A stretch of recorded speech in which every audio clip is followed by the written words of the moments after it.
அது ஒரு உலகத்திலேயே ஜனநாயகம் இல்லாத ஒரே ஒரு செயல்பாடு எதுன்னு கேட்டா அந்த குழந்தை மீது திணிக்கப்படுற சாதி தான். கிட்டத்தட்ட மருத்துவர் அன்புமணி ராமதாஸ் நடத்திருக்கிற இந்த போராட்டம் ஓரளவுக்கு இவங்களை எக்ஸ்போஸ் பண்ணியிருக்குது. இந்த திராவிடத்தை எடுத்துக்கலாம். ஆமா, பெரும்பான்மை மக்கள் பாதிக்கப்படுறதை பற்றி இந்த திராவிடத்துக்கு கவலை இல்லையா? ஒருபோதும் அவங்களுக்கு கவலையே கிடையாது. ஒரு சில பேர் என்கிட்ட சொன்னாங்க, சீமான் அண்ணனும் அன்புமணி அண்ணனும் இணைஞ்சு இருந்தா தமிழ்நாட்டை வேற யாராவது ஆள முடியுமா? இப்ப கணக்கெடுப்பு இஸ்லாமியர்களுக்கு பிரச்சனை இல்லை, கிறிஸ்தவர்களுக்கு பிரச்சனை இல்லை, தமிழ் மக்களுக்கு பிரச்சனை இல்லை, புரியுது இல்ல? யாருக்கு பிரச்சனையா இருக்கு? இந்த மேடையில எனக்கு என்ன வேலை அப்படின்னு தானே நீங்க நினைப்பீங்க. நாங்க எந்தெந்த பிரிவுல இருக்கிறவன் எவ்வளவு இஸ்லாமியர்கள் இருக்கிறாங்கிறது எங்களுக்கும் தெரியல.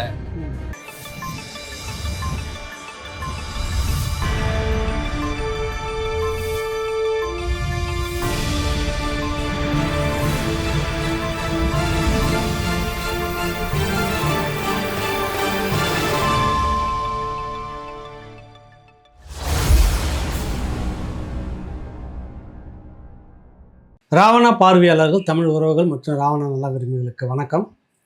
நாம் தமிழர் கட்சியினுடைய மாநில ஒருங்கிணைப்பாளர் இயக்குனர் சோழன் மு. கலைஞர் அவர்கள் நம்ம சந்திக்கிறோம். வணக்கம் அண்ணா. வணக்கம் அண்ணா. முக்கியமாக இன்னைக்கு என்ன இந்த சந்திப்பு எதுன்னு நோக்கம் என்னன்னா, பாட்டாளி மக்கள் கட்சி அன்புமணி ராமதாஸ் அவர்களுடைய மருத்துவர் அன்புமணி ராமதாஸ் தலைமையிலான அந்த கட்சி சாதி வாரி கணக்கெடுப்பு என்றதை மையம் வச்சு, இடஒதுக்கீடு என்றதை வச்சு இன்னைக்கு ஒரு பெரும் நிகழ்ச்சி பண்ணிருந்து எல்லா அரசியல் கட்சி தலைமைகளுக்கும் இதில் சாதிவாரி கணக்கெடுப்பு ரொம்ப ரொம்ப முக்கியம் அப்படின்றத வலியுறுத்தி இந்த நிகழ்ச்சிக்கு அழைப்பு கொடுத்துருந்தாங்க. கட்சி சார்பாக நீங்கள் போய் பங்கெடுத்துட்டு வர சொல்லி அண்ணா அனுப்பியிருந்தார். அங்கே போய் பேசின 5 நிமிடமும் கேட்டிருந்தேன். மிக பெரும் ஒரு வரவேற்பு. அங்கே இருந்தவர்களுக்கு ஒரு பெரிய வியப்பு நீங்கள் பேசின விஷயம்.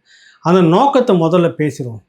மருத்துவர் அன்புமணி ராமதாஸ் அவர்கள் எடுத்த அந்த நோக்கம் முதல்ல என்ன நோக்கம், அதனுடைய என்ன காரணம், அங்கே என்ன பேசுனாங்க அப்படி பேசுவாங்க. ஆமாம், அதாவது என்னென்னா, சாதி வாரி கணக்கெடுப்பு நடத்தணும் அப்படின்னு சொல்லி இத்தனை ஆண்டு காலமாக எல்லாருமே போராடிட்டு இருக்காங்க. இந்தியா முழுசும் பல மாநிலங்களில் போராடுறாங்க.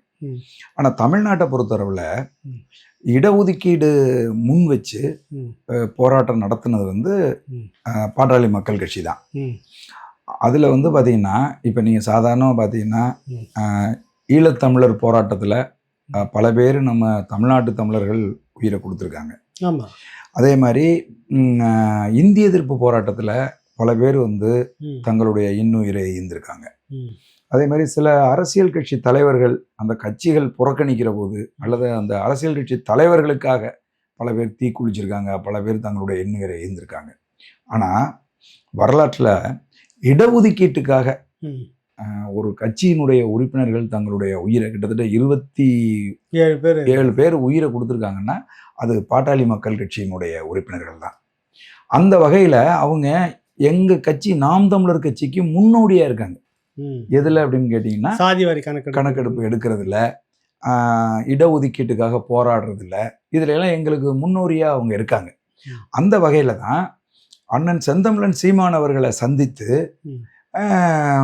வழக்கறிஞர் பாலு அவர்கள், நீங்கள் இந்த ஆர்ப்பாட்டத்தில் நீங்கள் கலந்துக்கிறணும், ஏன்னா நீங்கள் தொடர்ந்து அதை வலியுறுத்தி போராடிட்டு இருக்கீங்க அப்படின்னு சொல்லி கேட்டாங்க.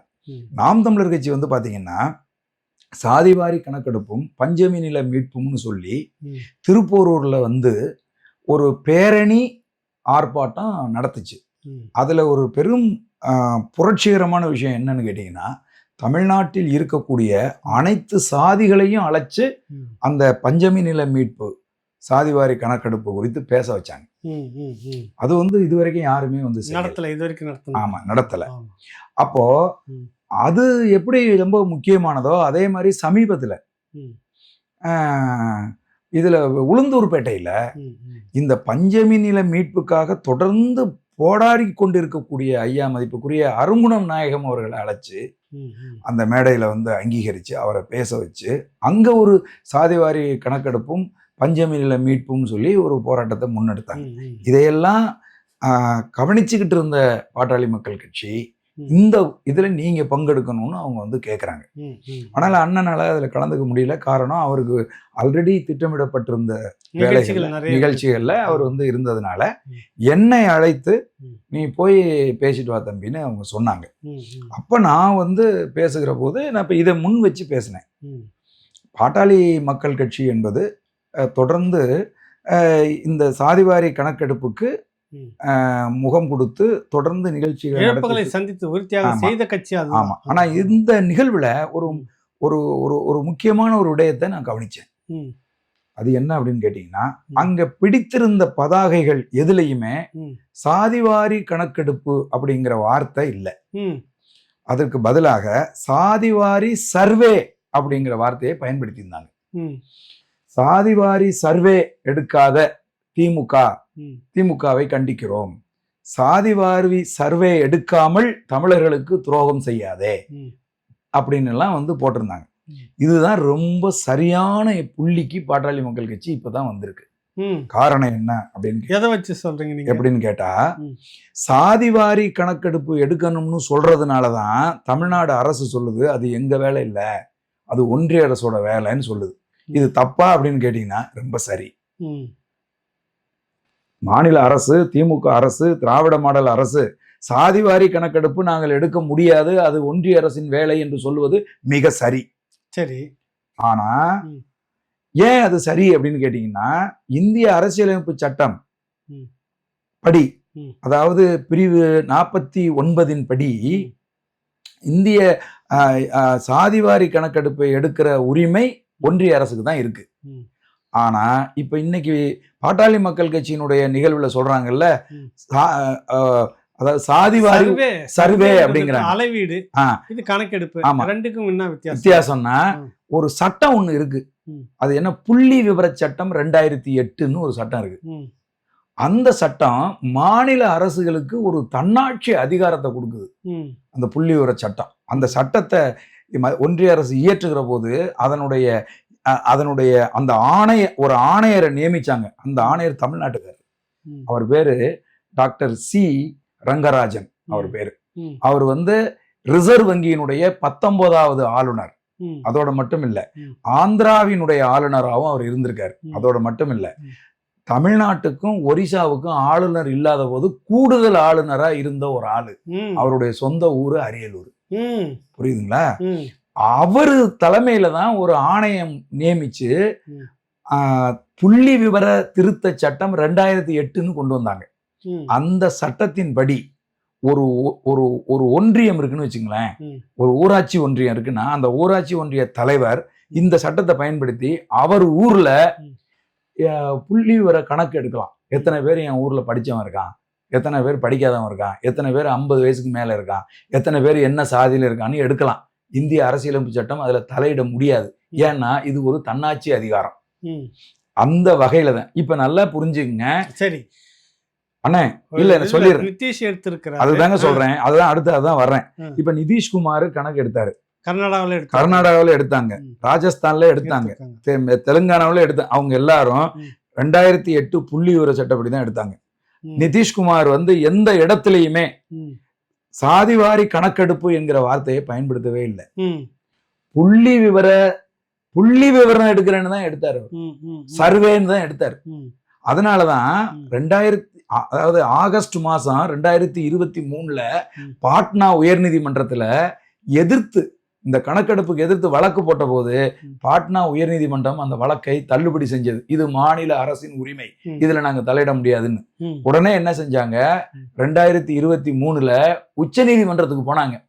உச்ச நீதிமன்றம் இந்த பீகாரினுடைய இந்த வழக்கை உச்ச நீதிமன்றம் விசாரித்து விட்டு உச்ச நீதிமன்றமும் இது மாநில அரசின் தன்னிகரில்லாத தனி அதிகாரம், இதை நாங்க தலையிட மாட்டோம்னு நீக்கம் செஞ்சாங்க, தள்ளுபடி செஞ்சுட்டாங்க. அப்படின்னா அக்டோபர் மாதம் 2ஆம் தேதி 2023 அக்டோபர் 2ஆம் தேதி பீகார் மாநிலம் காந்தி நினைவு நாள் அன்னைக்கு அந்த புள்ளி விவர எடுத்தாங்கல்ல, அந்த சாதிவாரி சர்வேயை வெளியிட்டாங்க. சரி, இப்ப இங்க என்ன தெரியுமா சொல்றாங்க, இந்த திராவிட கட்சிகள் என்ன தெரியுமா சொல்ல, எடுத்து அவர் நடைமுறைப்படுத்திட்டாரா, எடுத்தாலும் ஒன்னும் பிரயோஜனம் இல்லைங்க அப்படின்வாங்க. இது ஒரு பித்தலாட்டம். எடுத்தாங்க, எடுத்து பார்த்த போது சாதிகள் எல்லாம் வச்சு பார்க்கிற போது பீகார்ல ஒரு விஷயத்த கண்டுபிடிச்சாங்க. அது என்னன்னா, நீங்க சொல்ற அந்த 50% இடஒதுக்கீடு இருக்குல்ல, அது பத்தாது. 65% மேல இருந்தாதான் இவ்வளவு சாதிகள் இவ்வளவு இருக்கிறாங்க, இவங்களுக்கெல்லாம் இடஒதுக்கீடு முறையா கொடுக்க முடியும்னு சொல்லி இவங்க கூடுதல் இடஒதுக்கீடு கேட்டாங்க. அதை உச்சநீதிமன்றம் ஏற்கல. ஏன் ஏற்கலைன்னா, இதுக்கு அதாவது இந்திரா சர்வாணின்னு ஒரு அம்மாவோட வழக்கு ஒண்ணு இருக்கு. அந்த வழக்குல 50% இடஒதுக்கீடு தான் கொடுக்கணும்னு இந்திய அரசியலமைப்பு சட்டத்துல முடிவு செய்யப்பட்டிருக்கு. அந்த 50% இடஒதுக்கீட்டுக்கு மேல நீங்க போய் கேட்டீங்க அப்படின்னு சொன்னா இந்திய அரசியலமைப்பு சட்டம் ஏற்காது. அதுதான் பிரச்சனையா உச்சநீதிமன்றம் நிலுவையில அந்த வழக்கை வச்சிருக்கே ஒழிய சாதிவாரி கணக்கெடுப்பு எடுத்ததுக்காக வைக்கல. சரி, இவ்வளவு விவரமும் இப்ப அன்புமணி டாக்டர் ராமதாஸ் அன்புமணி அவர்களுடைய மேடையில நீங்க பேசுற இந்த விவரங்கள் ஆமா ஏன் மாநில அரசுக்கு தெரியாதா? இல்ல, மாநில அரசுக்கு தெரியும். இப்ப நான் பேசிய இதே விவரங்களை அன்புமணி அவர்களும் பேசினாங்க. மாநில அரசுக்கு தெரியும். தெரிந்தாலும் அவங்க ஏன் எடுக்கிறது இல்ல அப்படின்னு கேட்டா, அப்படி எடுத்தா அவங்க குட்டு வெளிப்பட்டு போயிடும். இல்ல, அதுதான் நிறைய பேர் பேசிட்டு இருக்கிறீங்க. நீங்க அவங்க குட்டு வெளிப்படும், அவங்க குட்டு வெளிப்படும், அவங்க குட்டு வெளிப்படும். என்ன குட்டு வெளிப்படும்? அவங்க இப்ப நான் கேக்குறேன், சாதிவாரி பிரதிநிதித்துவம் அப்படிங்கிறது இப்ப பீகார் இப்ப சொல்றேன் பாருங்க, பீகார்ல சாதிவாரி கணக்கெடுப்பு எடுத்து முடிச்ச உடனே நிதிஷ்குமார் ஒரு விஷயத்த பார்த்து அதிர்ச்சி அடைஞ்சார். அது என்னன்னா, அரசியல்ல பிசிக்கான பிரதிநிதித்துவம் வெறும் 7% தான் இருக்குன்னு பார்த்து அதிர்ச்சி அடைஞ்சிட்டாரு. பாவிகளா அப்படின்னு சொல்லி பீகார்லயே. அப்படின்னா இப்ப இங்க மு.க. ஸ்டாலின் அவர்களோட சாதியை எடுத்துங்க. அவங்க எத்தனை பேர் இருப்பாங்க? தமிழ்நாடு முழுசும் ஒரு 3000 பேர்ல இருந்து 5000 பேருக்குள்ள இருப்பாங்க. 10,000 பேர் இருக்காங்க. அவங்களுக்கான பிரதிநிதித்துவம் என்ன? துணை முதல்வர் அவங்க தான், முதல்வர் அவங்க தான். ஐயா அம்மா கனிமொழி அவர்கள் எம்பியா இருக்காங்க. ஐயா தயாநிதி மாறன் எம்பியா இருக்காங்க.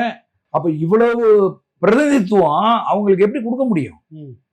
அப்ப கேள்வி எழுதும்ல. அப்ப நீங்க சமூக நீதின்னு சொல்றது பொய் பித்தலாட்டம்னு புரியுது அவங்களுக்கு. சமூக நீதி என்பது என்ன? அவங்களுக்கு தகுந்த மாதிரி பிரிச்சு கொடுக்கறது தானே சமூக நீதி. அதை சொல்லிதான் அவங்க அரசியலுக்கே வந்தாங்க. ஆமா, பேரு தொடக்க கட்சியிலே அவங்க தொடக்கத்திலே என்ன கட்சி, நீதி கட்சின்னு தானே தோண்டிட்டு வராங்க. ஆனா அதனுடைய வளர்ச்சி தான் நாங்கன்னு இல்ல அவங்க சொன்னாங்கல்ல. ஆனா இன்னைக்கு அநீதியா அவங்க இருக்கிறதுனாலதான் இந்த சாதிவாரி சர்வே எடுக்க மாட்டேங்கிறாங்க. சட்டத்துல இடம் இருக்கு. இதுல உச்ச நீதிமன்றமும் தலையிடாது, உயர் நீதிமன்றமும் தலையிடாது. இது மாநில அரசின் தனித்துவமான தன்னதிகாரம். இது எப்படி அவங்களுக்கு தெரியாம இருக்கும்? இவ்வளவு தூரம் அவங்களுக்கு ஜெனரல் இருக்காங்க, அது அட்வொகேட் ஜெனரல் இருக்காங்க. அவங்க எல்லாம் என்ன முட்டாள்களா என்ன? அவங்க சொல்லாம இருப்பாங்களா? அதுக்கப்புறம் அட்வொகேட் நிர்வாகத்துறையில எத்தனை அட்வொகேட் இருக்காங்க அரசுக்கு? அவங்க எல்லாம் சொல்லாமலா இருப்பாங்க? சொல்லியிருப்பாங்க. ஆனாலும் இந்த மக்களை ஏமாற்ற வேண்டும், தமிழ் மக்களை ஏமாற்ற வேண்டும், இந்த மண்ணுக்கு உண்டான நீதியை கொடுத்துடக்கூடாதுக்காக தள்ளி போட்டு பொறுப்பை தூக்கி யாரு மேல போடுறாங்கன்னா ஒன்றிய அரசு மேல போடுறாங்க. இப்ப இது வரைக்கும் போட்டுக்கிட்டு இருந்தாங்க. இப்ப நாம் தமிழர் கட்சி அதனாலதான் நுட்பமா சொல்லுது. என்ன சொல்லுதுன்னா, நாங்க சாதிவாரி கணக்கெடுப்பு எடுப்போம். யாராலையும் அதை தடுக்க முடியாது, சட்டமும் தடுக்க முடியாது, எந்த தனிமனினாலையும் தடுக்க முடியாது. அதுக்கு சட்டத்துல இடம் இருக்கு. அண்ணன் இப்ப நான் என்ன சொல்றேன், இப்ப மாநில அரசு நினைச்சிச்சுன்னா தன்னோட மாநிலத்துல எத்தனை பேர் படிக்காதவன் இருக்கான்னு எடுக்க முடியுமா? முடியாதா? எத்தனை பேர் குடிசையில வாழ்றான்னு எடுக்கலாம்ல. அப்ப எத்தனை பேர் என்ன சாதின்னு மட்டும் எடுக்க முடியாதுன்னு எப்படி? அதான் இப்ப நம்ம என்ன கேக்குறோம், எஸ்ஐஆரை நீங்க எவ்வளவு வேகமா எடுத்து முடிச்சீங்க? எத்தனை லட்சம் பேர் அதிகாரிகளை நியமிச்சீங்க? அப்ப எஸ்ஐஆர் 1 மாசத்துக்குள்ள இத்தனை லட்சம் பேர் அதிகாரிகளை போட்டு எடுக்க முடியுதுன்னா இது ஏன் எடுக்க முடியாது? சர்வே இங்க பாருங்க, தெலுங்கானாவுல 1.5 மாசத்துல எடுத்தாங்க சாதிவாரி சர்வே. அதே மாதிரி கர்நாடகாவுல இதுக்கு முன்னாடி 1 மாசத்துல எடுத்தாங்க. இப்ப 1.5 மாசமா எடுத்துட்டு இருக்காங்க. அப்ப அதிகபட்சமா 2 மாசத்துக்குள்ள சாதிவாரி சர்வேய ஒரு 60 நாள்ல முடிச்சு வச்சிடலாம். முடிச்சு இவங்க இவ்வளவு இவ்வளவுன்னு பண்ணிடலாம். அந்த அந்த அந்த நிகழ்வுல நம்ம மதிப்புக்குரிய அண்ணன் தடா ரஹீம் அவர்கள் பேசினாங்க. அப்ப அவங்க சொன்னாங்க, இந்த மேடையில எனக்கு என்ன வேலை அப்படின்னு தானே நீங்க நினைப்பீங்க. எங்களுக்கும் ஒண்ணு தெரியலங்க. அது என்ன, எங்கள் பல பிரிவுகள் இருக்கு. நாங்க எந்தெந்த பிரிவுல இருக்கிறவன் எவ்வளவு இஸ்லாமியர்கள் இருக்கிறாங்கிறது எங்களுக்கும் தெரியல. நாங்க எவ்வளவு இஸ்லாமியர்கள் இருக்கிறோம் அப்படிங்கறத நாங்களும் ஒரு குத்து மதிப்பா தாங்க கணக்கு போட்டுக்கிட்டு இருக்கோம். குத்து மதிப்பாக தான் 3% உள்ஒதுக்கீடு வாங்கிட்டு வாங்கிட்டு இருக்கிறோம். அப்ப கணக்கெடுப்பு நடத்துறது அப்படிங்கிறதுல எந்த விதமான பிழையும் இல்லை. கணக்கெடுப்பு இப்ப கணக்கெடுப்பு இஸ்லாமியர்களுக்கு பிரச்சனை இல்லை, கிறிஸ்தவர்களுக்கு பிரச்சனை இல்லை, தமிழ் மக்களுக்கு பிரச்சனை இல்லை, புரியுது இல்ல? யாருக்கு பிரச்சனையா இருக்கு? கணக்கெடுப்பு எடுக்கிறதுல யாருக்குமே பிரச்சனை கிடையாதுன்னு, எல்லாருக்குமே கணக்கெடுப்பு எடுக்கணும்னு. திராவிடத்துக்கு மட்டும்தான், குறிப்பா வந்து திமுகவுக்கு திமுக அதிமுக இந்த ரெண்டு அதிமுகவுக்கு இதெல்லாம் புரியலையோ என்னவோ தெரியல. ஆனா திமுகவுக்கு தெளிவா புரியும். புரிஞ்சுக்கிட்டோம், இவங்க கணக்கெடுக்க மாட்டேங்கிறாங்க. அதுக்கு காரணம் முதலமைச்சர் வந்து ஒரு மைனாரிட்டி, ரொம்ப மைனாரிட்டியில இருக்கக்கூடிய ஒரு அமைப்பை சேர்ந்தவங்க. ஆனா அதிகமான பலனை அனுபவிச்சுட்டு இருக்காங்க. அது கேள்விக்கு உள்ளாயிடும் அப்படிங்கிறதுக்காக அவங்க எடுக்காம இருக்கிறாங்களாங்கிறது நமக்கு தெரியல. ஒண்ணு. ரெண்டாவது பாத்தீங்கன்னா, இதனால பயன் யாருக்கு அதிகமா அடைவாங்க அப்படின்னு பாத்தீங்கன்னா, பட்டியல் சமூகத்தை சேர்ந்தவங்க, பிற்படுத்தப்பட்ட எம்பி, மிகவும் பிற்படுத்த இவங்க வந்து பயனடைவாங்க. எப்படி பயனடைவாங்க அப்படின்னு பாத்தீங்கன்னா, இப்ப நீங்க பட்டியல் சமூகத்தை மட்டும் எடுத்துக்கங்க. பட்டியல் சமூகத்துல கிட்டத்தட்ட 100க்கும் மேற்பட்ட உட்பிரிவுகள் இருக்கு.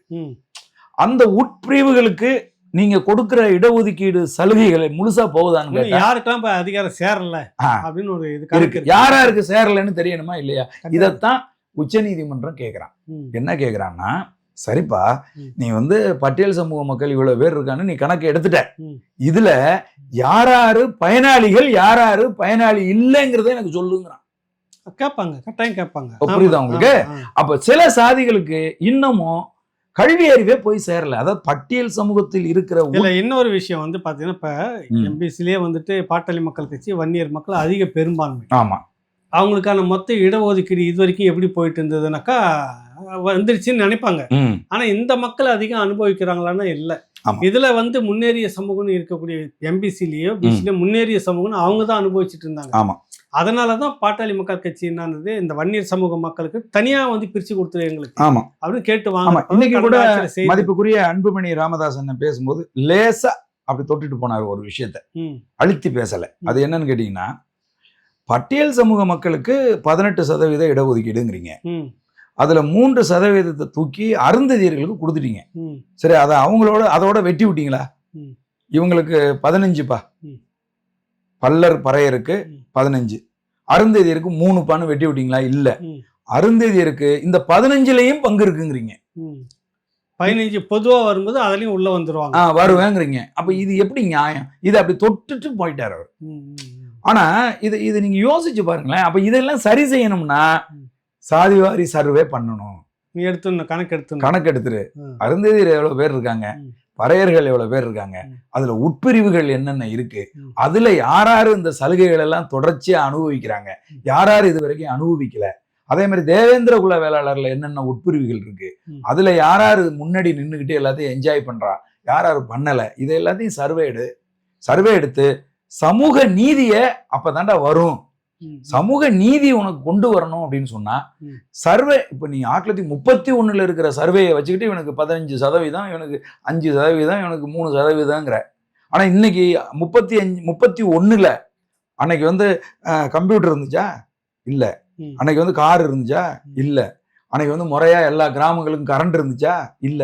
1931 ஒண்ணுமே இல்லாத போது, வெறும் 25 கோடி 30 கோடி மக்கள் இருக்கும்போது எடுத்த சர்வேயை வச்சுக்கிட்டு இன்னைக்கு 140 கோடி 150 கோடி மக்கள் இருக்கிற நாட்டுல அந்த சர்வேயின் அடிப்படையில நான் இடஒதுக்கீடு கொடுக்குறேன்டான்னு சொன்னா இது எவ்வளவு பெரிய அயோக்கியத்தனமான அநியாயம்.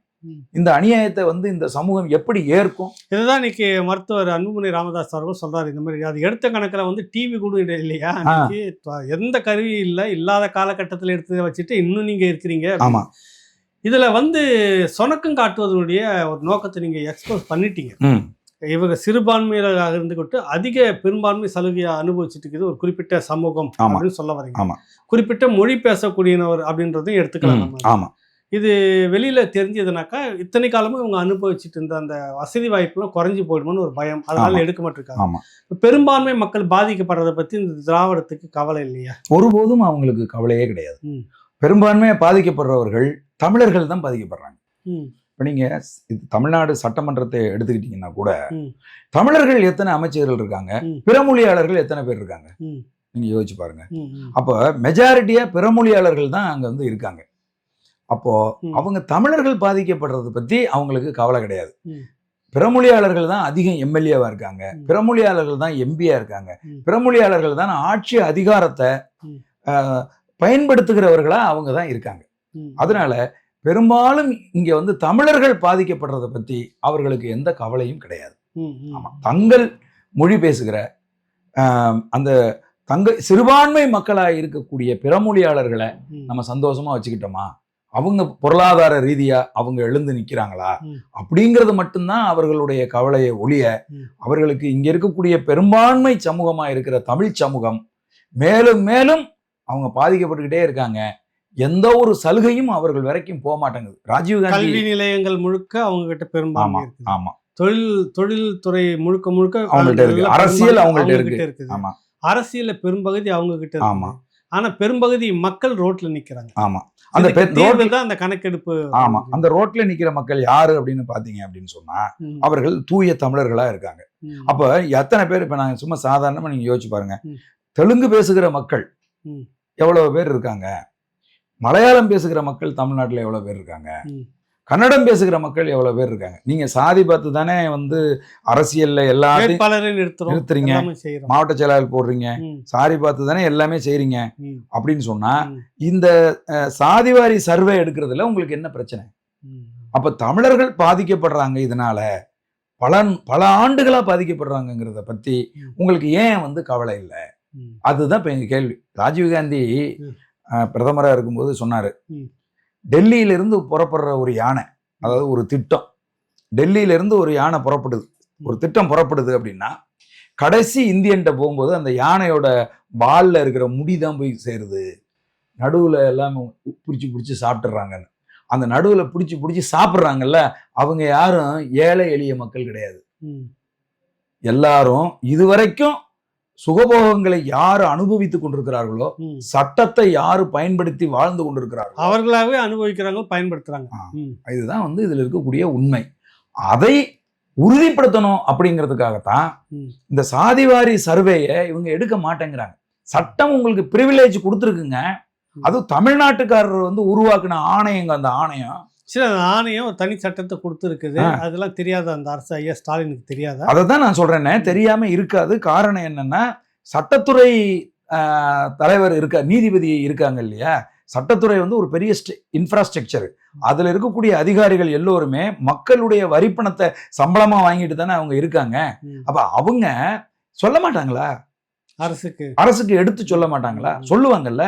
அப்ப அப்படி சொல்லியும் நீங்க வந்து மந்தமா இருக்கிறீங்க அப்படின்னு சொன்னா, அப்ப உங்களுடைய நோக்கம் என்னங்கிற கேள்வியை தான் இன்னைக்கு எழுப்புறோம். கிட்டத்தட்ட மருத்துவர் அன்புமணி ராமதாஸ் நடத்திருக்கிற இந்த போராட்டம் ஓரளவுக்கு இவங்களை எக்ஸ்போஸ் பண்ணியிருக்குது. இந்த திராவிடத்தை எடுத்துக்கலாம். ஆமா, இது வந்து தேர்தலை என்னவா எதிரொலிக்கும் நீங்க எதிர்பார்க்குறீங்க? அதாவதுன்னு 1980 அதாவது இந்த இடஒதுக்கீடு சாதிவாரி சர்வேங்கிறதெல்லாம் சாமானியப்பட்டது இல்லைங்கிறதுக்கு நான் ஒரு எக்ஸாம்பிள் சொல்றேன்.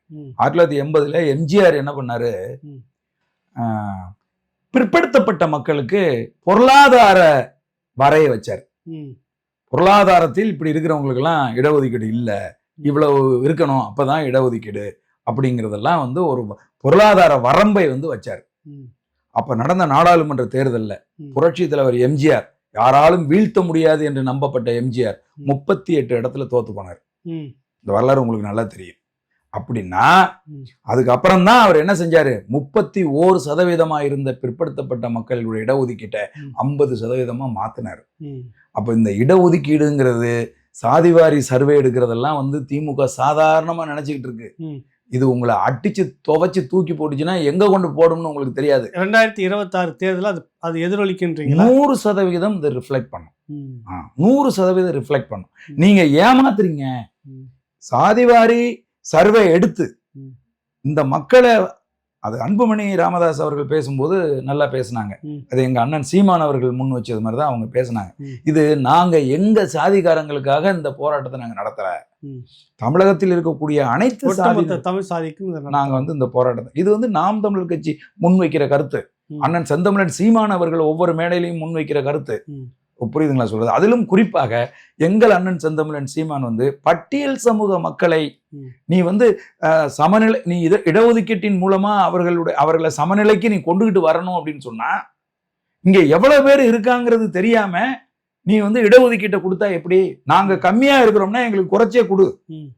பட்டியல் சமூகத்து மக்கள் அதிகமா இருக்காங்கன்னு சொன்னா அதற்குரிய என்ன பர்சன்டேஜோ அதை கொடு.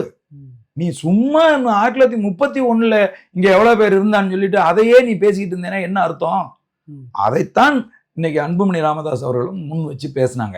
ஆக ஒட்டுமொத்த தமிழ் சமூகமும் இது குறித்த ஒரு சிந்தனை இன்னைக்கு வந்து ஏற்படுற ஒரு சூழல் பாட்டாளி மக்கள் கட்சியினாலையும் அதை எங்களுடைய முன்னெத்தி ஏற அவங்கள எடுத்துக்கிட்டு நாம் தமிழர் கட்சி தொடர்ந்து இதுல கூட ரொம்ப பேர் வந்து நினைப்பாங்க, அதுவும் ரொம்ப பேர் எங்கள்கிட்ட கேட்கவும் செய்யறாங்க, ஏயா சாதி பார்த்து ஓட்டு போட்டா உன் ஓட்டு எனக்கு தீட்டுன்னு சொல்லிவிட்டு நீங்க வந்து சாதிவாரி கணக்கெடுப்புன்னு அடுத்தடுத்து பொதுக்கூட்டம் நடத்திக்கிட்டே இருக்கீங்க, பேரணி நடத்துறீங்க அப்படின்னு சொல்லி.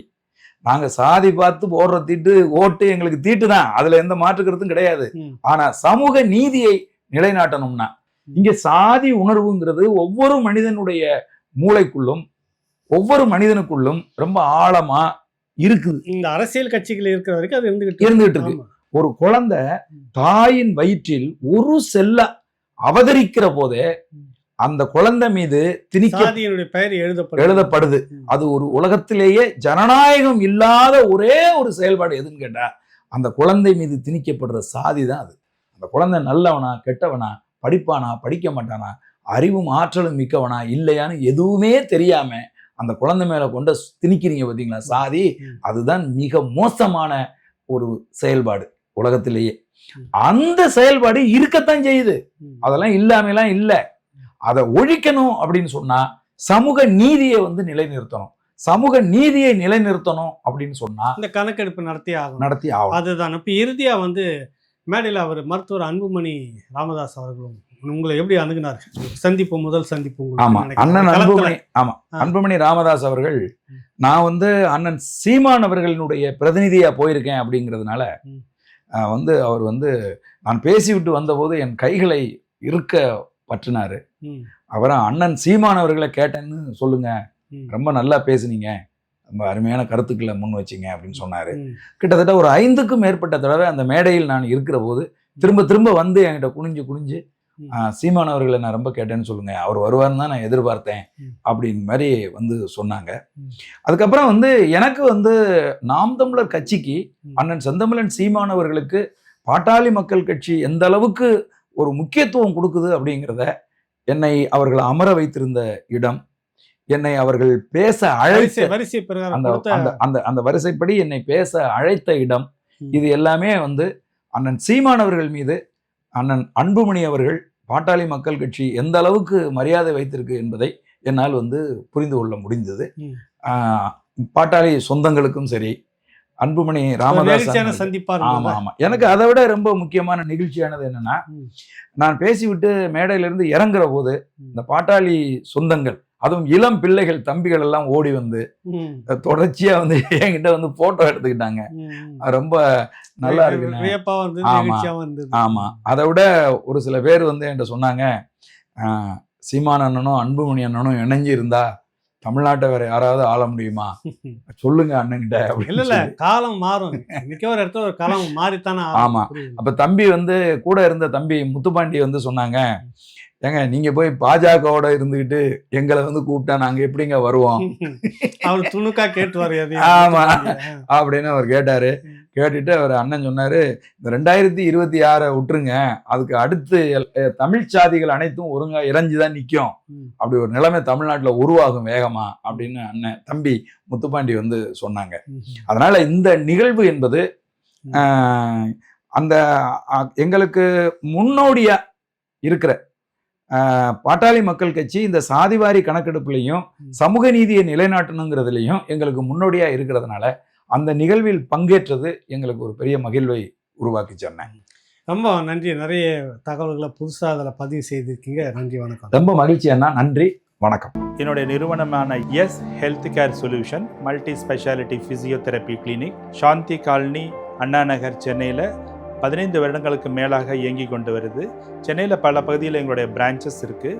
மேலும் இதை தொடர்பு கொள்வதற்கு 9600038046 அப்படிங்கிற எண்ணை தொடர்பு கொள்ளலாம். அல்லது 9150211185 அப்படிங்கிற எண்ணுக்கு தொடர்பு கொள்ளுங்கள். உங்களுடைய ஆலோசனைக்காகவும் அப்பாயின்மெண்ட்டுக்காகவும் இந்த நம்பரில் தொடர்பு கொள்ளலாம். உங்களுடைய சந்தேகங்களுக்கு வாட்ஸ்அப் மூலியமாகவும் எங்களிடத்தை தொடர்பு கொள்ளலாம். உங்களோட சந்தேகங்களை நீக்கிறதுக்காகவும் ட்ரீட்மெண்ட் குறித்த தெளிவான விளக்கத்தையும் நான் உங்களுக்கு வாட்ஸ்அப் மூலியமாக சொல்கிறோம். ஆன்லைன் கால்லையும் எங்கள்கிட்ட அப்பாயின்மெண்ட் இருக்குது. நீங்கள் வர முடியாதவங்க அந்த ஆன்லைன் வசதியை பயன்படுத்தி கொள்ளலாம்.